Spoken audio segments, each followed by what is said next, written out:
하나님의 말씀 함께 보겠습니다. 신약성경 마태복음 10장 34절에서 39절까지의 말씀입니다. 마태복음 10장 34절에서 39절까지의 말씀을 제가 봉독해 드리겠습니다. 내가 세상에 화평을 주러 온 줄로 생각하지 말라. 화평이 아니요 검을 주러 왔노라.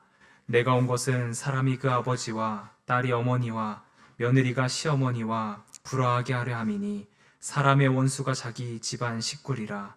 아버지나 어머니를 나보다 더 사랑하는 자는 내게 합당하지 아니하고 아들이나 딸을 나보다 더 사랑하는 자도 내게 합당하지 아니하며 또 자기 십자가를 지고 나를 따르지 않는 자도 내게 합당하지 아니하리라. 자기 목숨을 얻는 자는 잃을 것이요 나를 위하여 자기 목숨을 잃는 자는 얻으리라. 아멘. 오늘도 주 안에서 예배하는 여러분들의 마음과 심령에 주님의 평강과 은총이 가득하기를 소망합니다. 오늘 설교의 제목은 화평의 패러독스라고 하는 제목입니다. 이 말씀으로 함께 은혜를 나누려고 합니다. 지금은 작고하신 이어령 전 문화부 장관이 이 코로나가 발발하고 난 이후에 한 인터뷰에서 이러한 단어를 사용한 적이 있습니다. 코로나 패러독스라고 하는 단어인데요. 그가 이 얘기를 하면서 이렇게 말합니다. 지금 우리에게 다가온 코로나는 많이 불편하겠지만 역설적으로 우리는 보다 가치 있는 것을 얻게 될 것입니다. 이것이 코로나 패러독스입니다.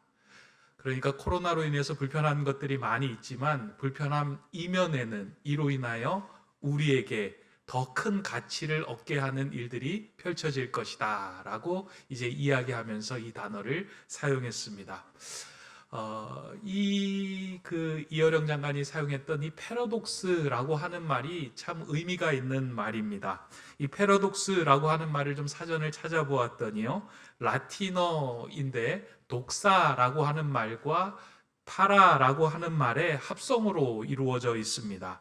먼저 독사라고 하는 말은 일반적인 생각이나 견해를 뜻하는 단어입니다. 그리고 파라라고 하는 말은 초월하다, 넘어서다 라는 뜻을 가지고 있습니다. 그래서 패러독스라고 할 때 우리의 생각이나 견해를 넘어서는 의미가 있는 것, 그것을 이제 뜻할 때 이 패러독스라는 말을 사용합니다. 최근에 교회에 등록하신 한 성도님과 이야기를 나누던 중에 자신은 코로나의 수혜자다라는 이야기를 이렇게 들은 적이 있습니다. 코로나로 인하여 교회를 가지 못하고 온라인 예배를 드리면서 많은 것들이 불편하였지만 그러던 중에 다른 교회를 둘러보게 되고 다른 목사님의 설교를 들어보면서 진정한 신앙이 무엇인지를 깊이 숙고하는 시간을 가지게 되었다라는 이야기를 했습니다. 보통 대부분의 이제 성도님들이 한 교회에서 오랫동안 신앙생활하면서요, 그 교회가 전부라고 생각을 할 때가 있습니다.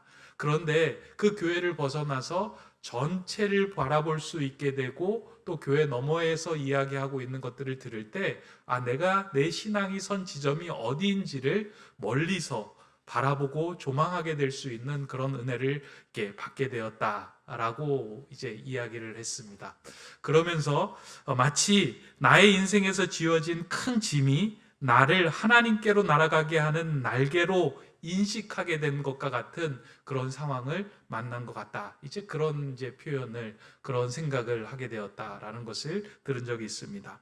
이러한 의미에서 볼 때 기독교라고 하는 것은 철저하게 패러독스의 종교다라고 이야기할 수 있습니다. 하나님의 아들인 예수님이 이 땅에 사람의 몸을 입고 오신 그 자체가 엄청난 패러독스입니다. 하늘의 왕관을 버리고 이 땅에 친히 사람의 몸을 입고 오셨다. 그리고 이 땅으로 오신 분이 가장 낮고 천한 곳으로 오셔서 어렵고 힘든 삶을 사셨다 하는 것도 패러독스입니다. 그리고 예수님은 이 땅에 오셔서 십자가에 달려 돌아가심을 통하여, 죽으심을 통하여 우리에게 구원과 영생을 주시는 그 패러독스의 삶을 사셨다라는 것을 성경을 통해서, 예수님의 삶을 통해서 우리에게 보여줍니다. 그래서 예수님의 말씀은 그 시대의 일반적인 이해와 상식을 뛰어넘어서는 패러독스의 말씀으로 이야기로 가득 차 있다고 해도 과언이 아닙니다. 예수님이 이 땅에 처음 오셔서 제자들에게 첫 번째로 하셨던 설교가 이제 산상설교라고 이야기하는데요. 마태복음 5장서부터 7장까지 이루어지는 이 설교의 내용들을 자세히 들여다보면 그 시대를 살아가고 있는 사람들에게는 쉽게 이해할 수 없는 그 견해를 뛰어넘는 얘기들이 참 많이 있습니다. 팔복의 내용도 다 그런 내용 아니겠습니까? 심령이 가난한 자가 복이 있다. 그게 이해가 되는 말이 아닙니다. 왜 가난한 자가 복이 있냐? 심령이 부유한 자가 복이 있어야 하지. 그리고 애통하는 자가 복이 있다. 왜 울고 늘 이렇게 애통해 하는 자가 복이 있다라고 하는 말씀이 이해가 되지 않았을 겁니다. 그러니까 기쁘고 웃는 자가 복이 있어야지 왜 애통하는 자가 복이 있느냐? 그리고 의를 위하여 박해를 받는 자가 복이 있다. 왜 의를 위하여 살면 평화롭게 살아가고 칭찬을 받아야 되는데 박해를 받는 그 삶이 복된 삶인가? 도저히 이해가 되지 않았을 것입니다. 그러나 이러한 삶을 통하여 세상이 줄 수 없는 하나님 나라의 큰 복을 누릴 수 있는 것에 대해서 하나님은 말씀하시면서 그 패러독스의 이야기를 그 안에 담아 두신 것입니다. 그나마 예수님의 팔복 선언 중에서 이러한 패러독스가 가장 없어 보이는 복선언이 하나가 있습니다. 그게 이제 7번째 하신 말씀인데요. 어떠한 말씀이냐면 화평케 하는 자는 복이 있나니 그들이 하나님의 아들이라 일컬음을 받을 것이며, 그냥 이 말씀은 받아들일 수 있습니다. 화평케 하는 자는 복이 있다. 그러니까 사람들 사이에 화평케 하고 화평을 이루어가는 사람은 참 복된 사람이다. 이건 세상 속에서도 우리가 그렇게 이야기할 수 있고 칭찬할 수 있고 그 사람이 복된 사람이다라고 얘기할 수 있는 거잖아요. 그리고 하나님의 아들이다라고 칭찬받는 건 너무나도 일반적인 상식처럼 들려오는 이야기입니다. 아마 제자들도 이 이야기를 그렇게 받았을 것입니다. 아, 예수님이 이 땅에 화평의 왕으로 오셨는데 우리들의 삶 속에서 그리고 공동체 안에서 화평을 이루어가는 삶이 예수님을 따르는 삶이다. 그래서 문제를 일으키지 않고 굳이 문제를 발생시키는 그 자리에 서지 않고 화평하게 살아가는 것, 그게 예수님이 원하시는 삶이겠다라고 생각하며 그러한 삶을 살아갔던 것 같습니다. 그런데 예수님은 이 말씀이 그냥 너희가 문제를 일으키는 삶을 살지 않는 것이 화평의 삶이 아니다 라고 꼭 꼬집어서 말씀하면서 다시 한번 제자들을 파송하는 자리에서 이 말씀에 대해서 새롭게 다시 한번 그들의 마음을 환기시키는 말씀을 해 주십니다. 오늘 우리가 읽었던 그게 본문의 말씀인데요. 마태복음 10장의 말씀입니다. 이 말씀은 이제 산상보훈의 설교가 끝나고 제자들에 대한 교육이 끝난 후에 이제 제자들을 세상으로 파송하면서 제자들에게 주신 메시지입니다. 이제 너희들이 나가서 어떻게 살아가야 하는데 어떠한 상황들이 펼쳐질 것이다 라고 아주 상세하게 이야기하는 내용 중에 이제 그 가운데 한 구절에 속한 내용인데요. 제자들에게 주신 메시지인데 이 이야기를 들으면서 제자들이 다시 한번 고개를 갸우뚱하게 만들었습니다. 아마 여러분들도 이 성경 구절을 읽으면서 쉽게 이해가 되지 않았을 것이다 라고 생각이 됩니다. 저도 처음에 이 구절을 읽으면서 이게 예수님께서 화평에 관한 말씀을 하시는 상황에서 이렇게 모순이 된다라고 여겨지는 것처럼 한동안 이 말씀이 들려왔습니다. 한번 그 말씀의 내용을 읽어드려 보도록 하겠습니다. 내가 세상에 화평을 주러 온 줄로 생각하지 말라. 화평이 아니요 검을 주러 왔노라. 내가 온 것은 사람이 그 아버지와 딸이 어머니와 며느리가 시어머니와 불화하게 하려 함이니 사람의 원수가 자기 집안 식구니라. 여러분, 이 말씀이 좀 제대로 이해가 잘 되시나요? 받아들여지시나요? 예수님이 이 땅에 화평을 전하게 하러 오셨고 너에게 평안을 주러 오셨다라고 이야기하는데 검을 주러 오셨다라고 이야기를 하고 너희 집안 식구가 불화하게 하기 위해 오셨다. 그리고 사람의 원수가 자기 집안 식구니라 라고 이야기하는 말이 이해가 잘 안 될 겁니다. 어떤 성도님들은 이걸 또 이해하시는 분이 있어요. 사람의 원수가 자기 집안 식구니라. 아멘. 내가 신앙생활 하는데 우리 시어머니가 나를 이렇게 힘들게 하는데 원수지 막 이렇게 이야기하면서 크게 웃으신 분들이 있는데 이걸 또 이렇게 이해하시는 분들이 있습니다. 그래서 검을 주신 것은 그렇게 나를 신앙생활 하는데 방해하는 사람들을 잘라내라고 주신 말씀이지, 그래 나 잘릴 거야, 나 시어머니 집에 가지도 않을 거야, 우리 형제 중에 나를 힘들게 하는 사람 다 잘라내고 그냥 나 신앙생활 하면 되지 라고 생각하며 이 말씀을 아멘으로 받는 사람들이 간혹 있습니다. 근데 이 말씀은 그런 의미에서 제자들에게 주신 메시지가 아닙니다. 예수님께서 이 말씀하신 이 화평에 관한 메시지는요, 이 앞에 화평을 주러 온 것이라고 생각하지 말라라고 이 화평은 예수님께서 이루고자 하신 그 온전한 화평이 아니라 제자들 사이에 아무런 문제가 없어 보이는 것처럼 덮어놓은 그 거짓 화평을 이야기하는 거예요. 그래서 그 화평이 아니라 온전한 화평을 이루기 위해서는 그것을 들춰내기 위하여 내가 너희에게 검을 주러 왔다. 복음이라는 것은 그런 거야.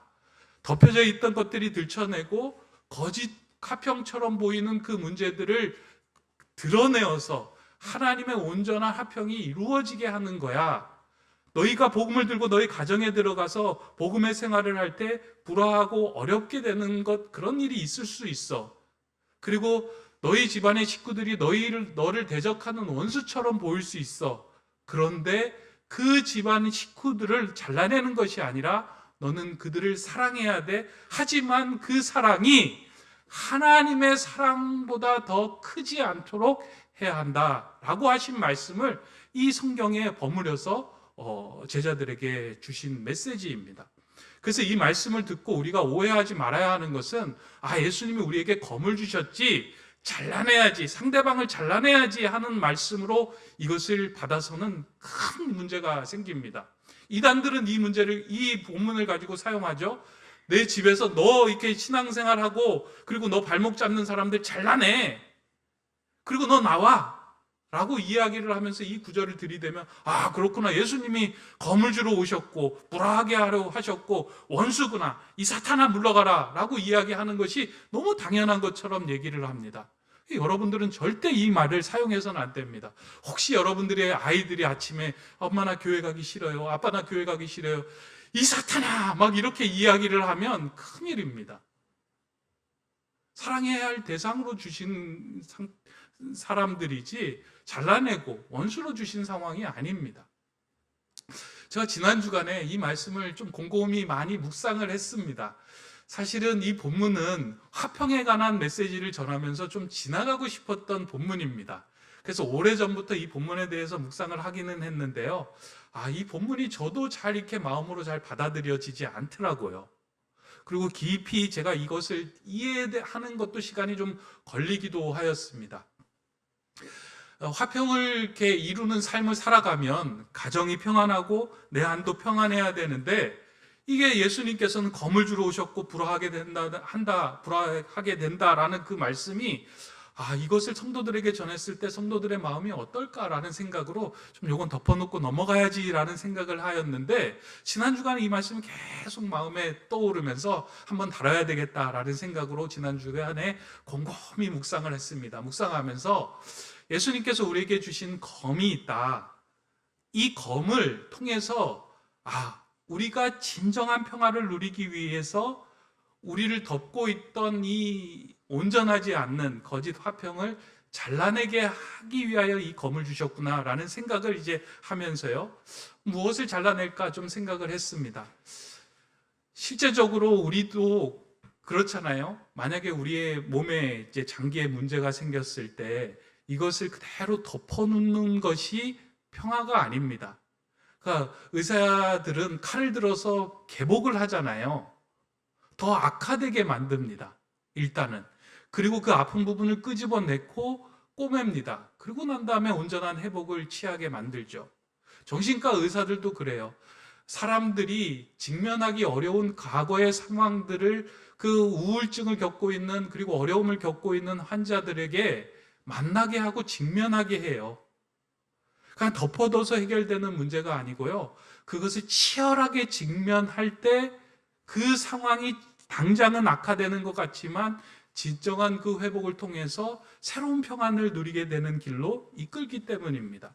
주님도 우리에게 검을 주신 이유는 그냥 문제 덮어놓고 가는 것이 아니라 진정한 평안은 드러내야 하고 잘라내야 하고 우리 안에서 다시 한번 들여다봐야 하는 문제다라는 것을 얘기해 주고 있습니다. 그래서 지난 주간에 한번 곰곰이 묵상하면서 한 두 가지로 좀 우리 안에서 잘라내야 할 것이 무엇인가, 우리가 주님께서 주신 검을 가지고 드러내야 하는 것이 무엇인가, 그 두 가지를 이렇게 생각을 했는데, 첫 번째는 예수님께서 주신 검은 진실한 화평을 이루기 위하여 거짓 화평을 잘라내는 검으로 주셨다는 거예요. 화평으로 오신 예수님께서 화평이 아닌 검을 주러 오셨다는 말씀은 진정한 화평은 좋은 게 좋은 것이라고 넘어가는 것이 아니라 우리를 둘러싸고 있는 거짓 화평을 잘라냄으로부터 시작된다라는 것을 알려주신 메시지입니다. 이것은 예수님이 행하신 일을 통하여 잘 드러납니다.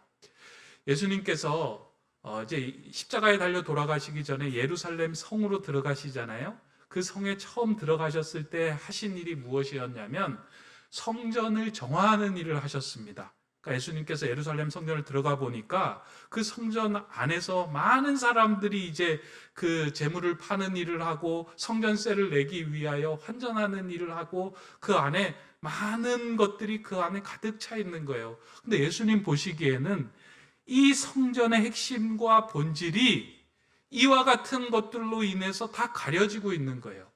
그래서 예수님께서 노끈을 만드시고 채찍으로 만드셔가지고 그 상을 다 뒤집고 나서는 이야기를 하시죠. 이 집은 만민이 기도하는 집입니다 라고 말씀을 합니다. 예수님께서 이러한 행동을 하셨을 때 그 주변에 있었던 유대인, 제사장, 서기관들은 어떠한 시선으로 예수님을 보셨을까? 갑자기 난데없이 한 사람이 들어와 가지고 성전 안에 있는 화평을 다 깨뜨리고 있다라고 생각을 하고 질책을 했을 겁니다. 그러지 않았을까요? 나름대로 예수님이 들어가시기 이전에 그 성전은 그 안에 질서가 있었고 화평의 상태였을 것입니다. 그러니까 성전을 이렇게 예배하기 위해서 양들을 팔고 성전세를 바꾸고 그리고 사람들이 서로 이야기하고 교제하는 그 공간들이 어떻게 보면 화평스러워 보이고 질서가 있어 보이는 상태인 거예요. 그런데 자세히 들여다보니까 그 질서가 있어 보이는, 세상의 질서가 있어 보이는 그 일을 통해서 하나님과 사람들과의 온전한 관계가 이루어지는 그 화평이 이루어지지 않는 것을 보면서 그 껍데기를 도려내기 위하여 그와 같은 일을 행하신 것입니다. 예수님께서 이 일을 통하여 우리에게 말씀하고 보여주신 거예요.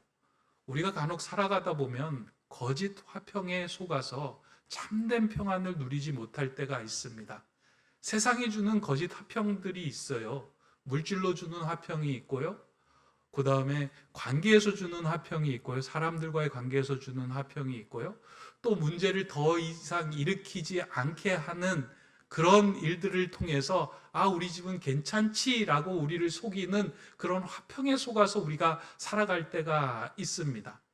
또한 부부와의 관계가 문제가 생겼을 때요, 굳이 이 문제를 드러내려고 하지 않습니다. 왜냐하면 이 문제를 드러내기 시작하고 골분 부분을 드러내기 시작하면 치열하게 싸워야 되기 때문입니다. 그 싸움을 싸우기 싫어서 덮어놓는 거예요. 가족 간에 그 문제가 생겼을 때요, 예를 들어서 우리의 자녀가 신앙생활을 하지 않고 멀리 떨어졌을 때 부모는 그 자녀를 주님 안으로 끌고 와야 되는데 어떻게 할까요? 자녀하고 싸우는 것이 싫어서 방치하고 포기하고 그냥 내버려 두는 일들이 생겨요. 그것이 평화와 화평처럼 우리의 눈에 보여지는 거예요. 그래서 우리 집에는 문제 없다라고 생각을 합니다. 그러나 진정한 화평은 그것이 아니에요. 하나님과 이 자녀가 온전한 화평의 관계를 이룰 수 있도록 거짓으로 쌓여있는 그 화평의 관계를 모두 깨뜨리고 드러나게 하는 것, 그 검을 우리에게 주셨다는 거예요. 그것을 들춰낼 수 있도록 우리를 공동체로 보내셨다는 거예요. 우리 가정에 심으셨다는 거예요. 우리를 우리 교회에 두시고 우리가 삶의 자리에 넣으셨다는 거예요. 그냥 내면의 평화를 이루는 것이 화평의 삶이 아니라 거짓된 평화를 온전히 드러낼 수 있는 치열한 삶을 살 수 있는, 그 싸움을 살 수 있는 삶으로 우리를 이끄셨다는 거예요. 그것을 외면하지 말라는 말씀이고 메시지입니다. 19세기 성공의 주교인 J.C. 라일이 진정한 그리스도인, 진정한 제자가 되는 것이 무엇인지 그것을 보여주는 기준이 있다라고 이야기를 하면서 두 가지를 얘기합니다. 하나는 하나님을 믿는 믿음으로 얻는 내면의 평화, 이것에 대해서 이야기합니다. 그래서 하나님을 믿으면서 평안을 누리는 그 마음이 있어야 되는 거예요. 또 한 가지는 무엇이냐면 그로 인하여서 내면에서 일어나는 갈등과 싸움, 치열한 어떤 그런 싸움의 그 마음을 가지고 있어야 된다라고 이야기합니다. 예수님을 믿고 따를 때 이전에 믿지 않을 때와는 다르게 전혀 새로운 차원의 싸움이 일어난다라고 말하면서요, 그는 이렇게 이야기합니다. 한번 들어보시기 바랍니다. 수많은 자칭 기독교인들이 일요일마다 교회와 예배당에 나간다. 그들의 이름은 세례자 명부에 올라 있다. 그들은 사는 동안 기독교인으로 간주되고 기독교식으로 혼례를 치르고 죽어서도 기독교인으로 묻힌다. 그러나 그들의 신앙에는 싸움이 전혀 보이지 않는다. 그들은 영적 전투, 수고, 충돌, 자아부인, 경계, 교전을 그야말로 전혀 모른다. 이런 기독교는 성경의 기독교가 아니다. 그것은 주 예수께서 세우시고 그분의 사도들이 전한 신앙이 아니다. 참된 기독교는 싸움이다. 여기서 싸움이라는 것은 치고받고 싸우는 것이 아니고요, 가정에서 분란을 일으키는 싸움이 아니라 내 내면에서 하나님의 뜻을 이루기 위하여, 진정한 화평을 이루기 위하여 치열하게 싸우는 그것을 이야기해요. 거짓된 화평에 속아서 그냥 그대로 두는 것이 아니라 하나님과 우리의 관계가 온전하게 세워질 수 있도록 그 거짓된 평화를 드러내는 일에 대해서 마음을 다 쏟는 걸 이야기하고 의미합니다. 그러니까 내 배우자를 위해서 간구하고 기도할 때요, 우리는 그렇게 기도하잖아요.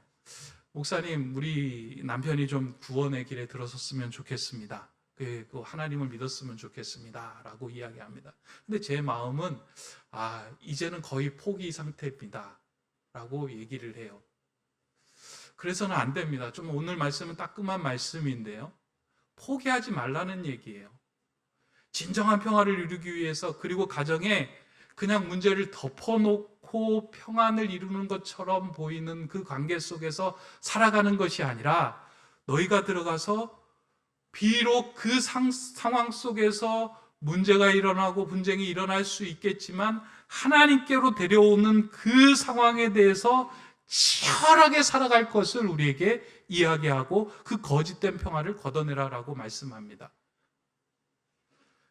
근데 오늘 본문을 잘못 이해해서도 안 됩니다.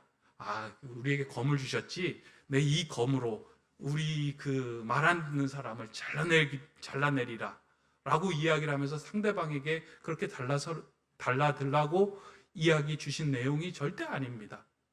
오늘 본문의 그 중반부에 보면은요, 내가 사랑하되 하나님보다 더 사랑하지 말라라고 이야기를 하고 있습니다. 다시 말해서 하나님을 사랑하는 만큼 그에 대등하게 사랑해야 하는 존재가 우리에게 맡겨진 사람들이에요.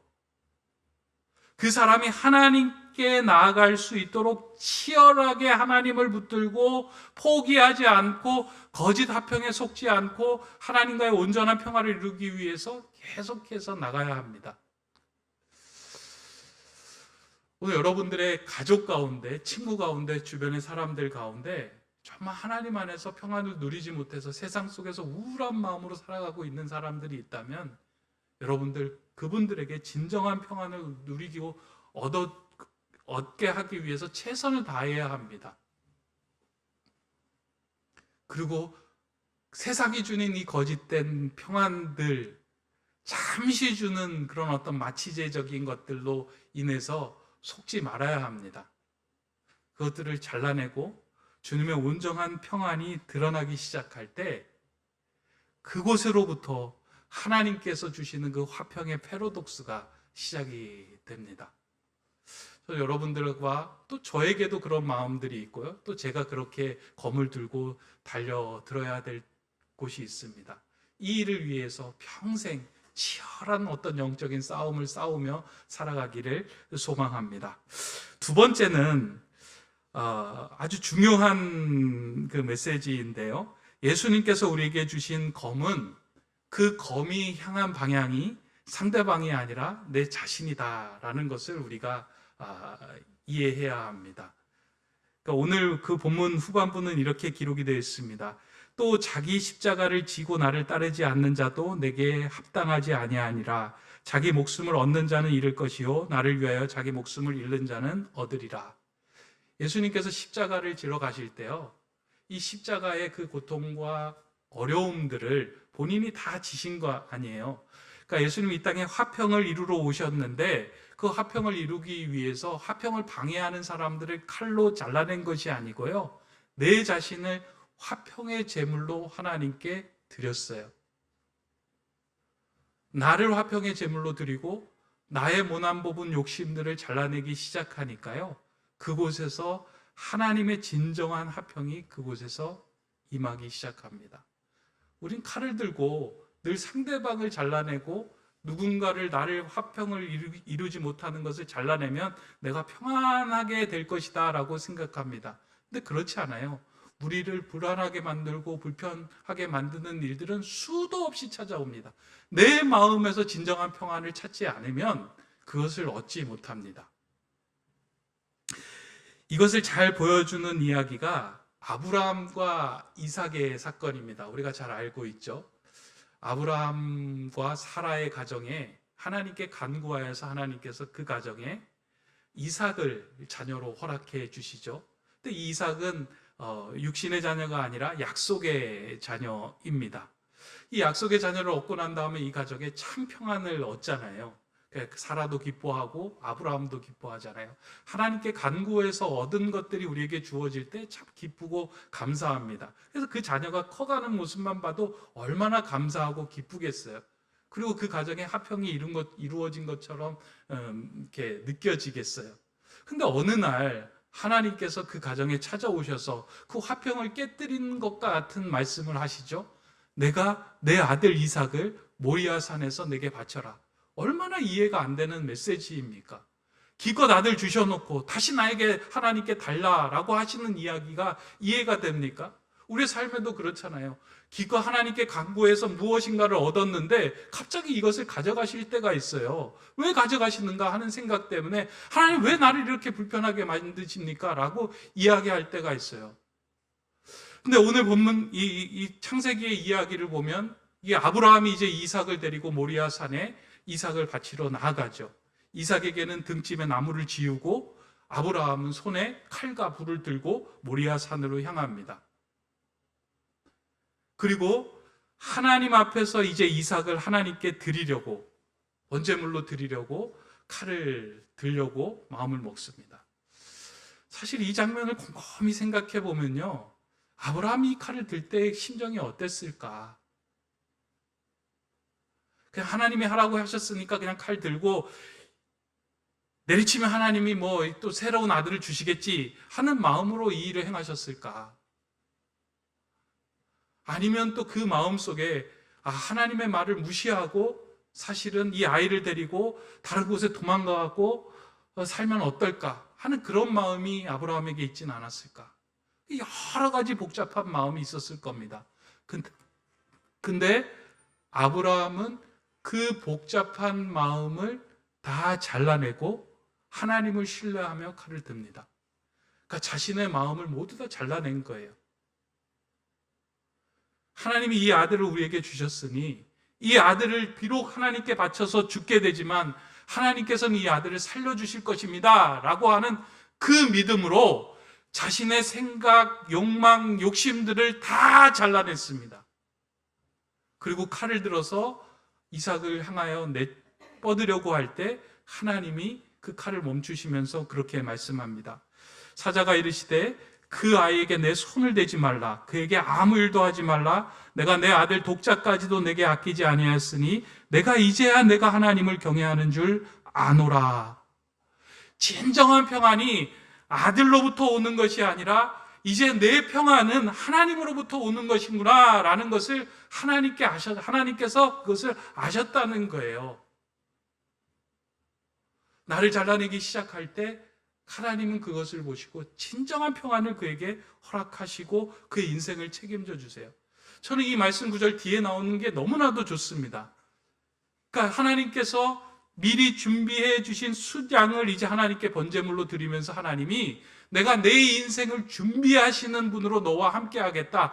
여호와의 일의 하나님으로 그들에게 보여주시는 거예요.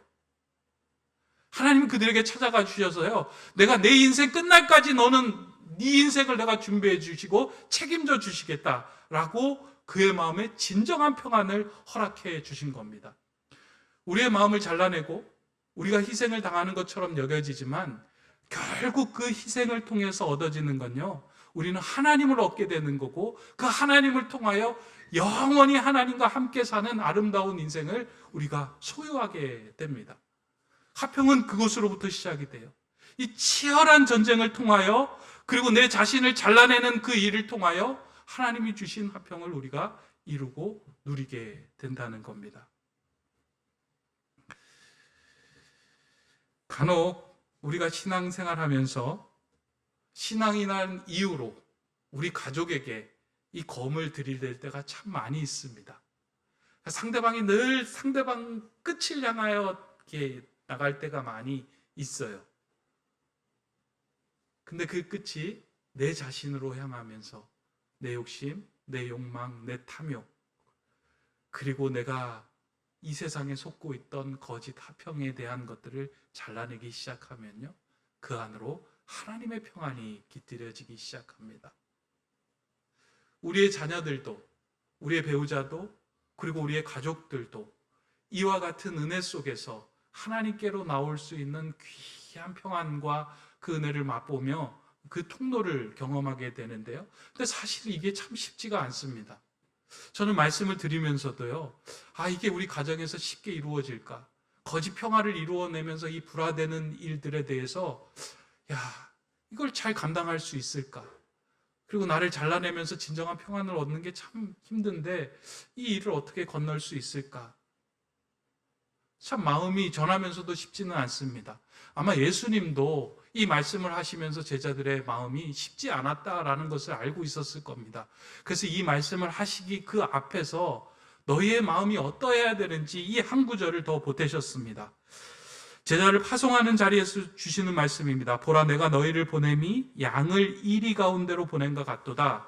그러므로 너희는 뱀같이 지혜롭고 비둘기같이 순결하라. 그러니까 이 땅을 나아가면 이 땅에서 화평을 이루는 삶을 살아가기 위해서 우리가 가져야 할 마음이 무엇이냐면 뱀같이 지혜롭고 비둘기같이 순결하라 라는 말씀을 우리에게 주시는 거예요. 저는 이 말이 참 의미가 있다라고 생각해요. 뱀이라는 것은 무엇이냐면 세상을 이렇게 파악해서 정확하게 공격해야 할 타이밍을 아는 그런 그 지혜로움을 갖고 있는 동물입니다. 그러니까 이 화평을 전하기 위해서 가족과 자녀들에게 언제 공격을 해가지고 이 화평에 대한 메시지를 전해주며 하나님과의 관계를 회복해 줄 수 있을까를 그 뱀의 눈으로 지혜로운 것으로 항상 바라보면서 그에게 접근할 타이밍을 달라고 하나님께 간구하는 거예요. 그 지혜를 갖고 있어야 돼요. 그러니까 무식하게 내가 복음을 가지고 있었으니까 당신 예수 믿으세요 라고 막 멱살을 잡고 끌고 오는 것이 아니고요. 그에게 정확하게 하나님의 말씀이 들어갈 타이밍을 캐치하고 있다가 다가가는 거예요. 그리고는 때로는 비둘기처럼 순진하게 내가 다가서니까 하나님께서 이 일을 모든 것을 준비해 주시고 내 자녀와 내가 기도하고 간구하는 모든 대상의 일상들을 책임져 주실 것이다 라고 그 마음으로 칼을 드는 아브라함의 심정으로 그 비둘기처럼의 순박함으로 다가설 때요, 하나님은 그 일을 이루어 주시고 성취해 주실 겁니다. 그래서 우리 마음에 하나님께 그 화평을 이루어 가기 위해서요, 분명히 검을 우리에게 주셨어요. 거짓 화평을 잘라낼 수 있는 검을 주시고요, 내 자신을 도려낼 수 있는 검을 주셨어요. 근데 이 검을 사용할 때 뱀처럼 지혜롭고 비둘기처럼 순결하게 사용하여 진정한 화평을 이루게 해주십시오라고 간구하며 살아가는 삶, 그게 예수님께서 제자들을 이 땅에 파송하며 보내는 삶입니다. 저는 이 말씀 속에서 결론이 이루어지지 않았지만 그 결론이 저와 여러분이라고 생각합니다. 여러분의 일상 속에서 오늘 주신 이 화평의 말씀을 가지고 여러분을 통해서 역사하시는 하나님의 그 놀라운 손길들을 이야기하고 보여줄 수 있다면 화평의 패러독스가 여러분들을 통해서 성취되는 겁니다. 저는 그 화평의 패러독스를 가정의 삶의 이 땅에 보여주며 살아가는 저와 여러분 되시기를 주님의 이름으로 간절히 축원합니다. 기도하겠습니다. 사랑의 하나님, 이 땅에 화평으로 오신 주님의 삶을 따라서 거짓 평안을 드러내는 일을 두려워하지 않게 하시고 나아가 내 자신을 잘라 화평의 제물로 드리는 일에 최선을 다하게 하여 주시옵소서. 그리하여 우리에게 허락하신 주님 안에서 참 평안을 누리고 맛보게 하여 주시고 화평의 패러독스를 우리 인생과 우리의 삶을 통하여 세상에 드러내는 주님의 자녀들 다 되게 하여 주시옵소서. 예수 그리스도의 이름으로 기도드립니다. 아멘.